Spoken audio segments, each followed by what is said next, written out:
Hello everyone and welcome to my channel. Today we will be having fun with some distress inks and beautiful fresh daisies embossing folder by Simon Stamp.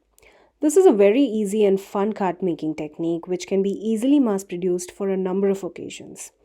Before we get started, I would really appreciate if you could take a minute to subscribe to my channel and hit the bell icon so that you get notified each time I post a new video. Let's begin by taking a look at this beautiful embossing folder by Simon Stamp. It's called Fresh Daisies, and it has this beautiful floral pattern on the left hand corner of the embossing folder. I love such embossing folders where you have some blank space, which is perfect for our sentiments. Next, I have this tray where I store all of my distress ink. Now, fun part about this technique today is that you don't need to have any specific colors or use any specific color combination. I would say just go ahead and play with all of the beautiful colors and create amazing embossed backgrounds. I will talk more about the colors later in the video. First, let us create some embossed panels. Here I am using a 100-pound cardstock measuring 4 by 5 and quarter inches, which is slightly smaller than an A2 size card base. I sandwich the cardstock between my embossing folder. Well, I'm using my Cricut die cutting machine. Since this is a 3D embossing folder, it's a lot more thicker than your regular embossing folder. So I will sandwich this embossing folder between the thick A plate and the thinner B plate. For the thinner embossing folders, I usually use both of my B plates. I have a few videos where I show many different techniques to create some amazing card fronts with your embossing folders. I will leave a link to those in the description box below. Take a look at this beautiful embossed floral pattern on my card front. Well, if you're not up for coloring and want to keep this card simple, I would say all you need here is a sentiment strip and an A2 size card base, and you can call these cards done.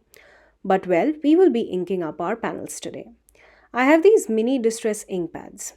For this technique that I'm using today, I will call it the ink swipe technique, and for this, any combinations of ink would work beautifully. For my first card, I have this lovely combination of blue, green and pink. This is the easiest technique. All you have to do is swipe the ink cube over the embossed panel. I'm applying the lightest pressure here. All you have to do is swipe your ink pad straight down your embossed panel. I love this gorgeous blue. You could use just one color or a combination of different colors. One quick tip here. If you're using just one color, I prefer using a full-size ink pad.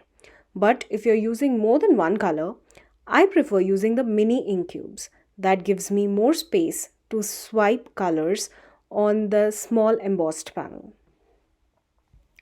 Well, now before I went ahead and stamped the sentiment on that panel, I did emboss a couple of more white panels, and I used a variety of colors to swipe on them. I have pinks, yellows, blues, reds and greens.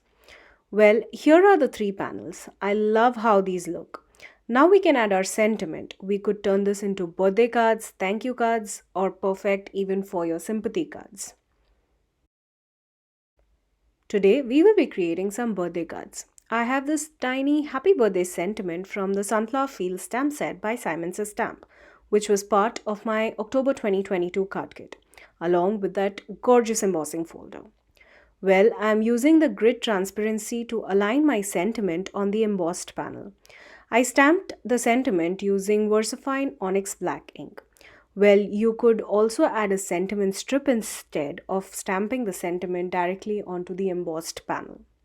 Once I was done stamping the sentiment, we can now adhere these panels onto note cards.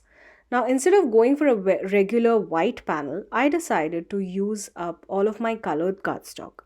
So here I have yellow, green and brown cardstocks for my note cards. I cut these panels to 11.5 by 4 1/4 inches and scored it at 5.5 inches to create a top folding card base. I adhered these panels using some strong double-sided tape. To finish off our cards, I am using some solid round confetti sequin mixes by Cat Scrappiness and adhered it onto the card front using my Barely Art glue. I love how these cards turned out and how easy they were to mass produce. I had so much fun playing with all those beautiful colors. You could use any embossing folders that you have in your crafty stash. I hope you had fun watching today's video and got inspired. I will leave a link in the description box below for all the supplies that I used in today's video. I would love for you to become a subscriber to my channel, and if you do subscribe or are already a subscriber, please make sure to hit the bell icon so that you don't miss the next time I post. Hit the like button and let me know in the comments down below if you have any ideas or suggestions. Also, if you'd like to share your creations, please tag me on my Instagram at rp_shutterbug. There's a link to that in the description box below. Thank you again for joining me today. Until next time, stay safe.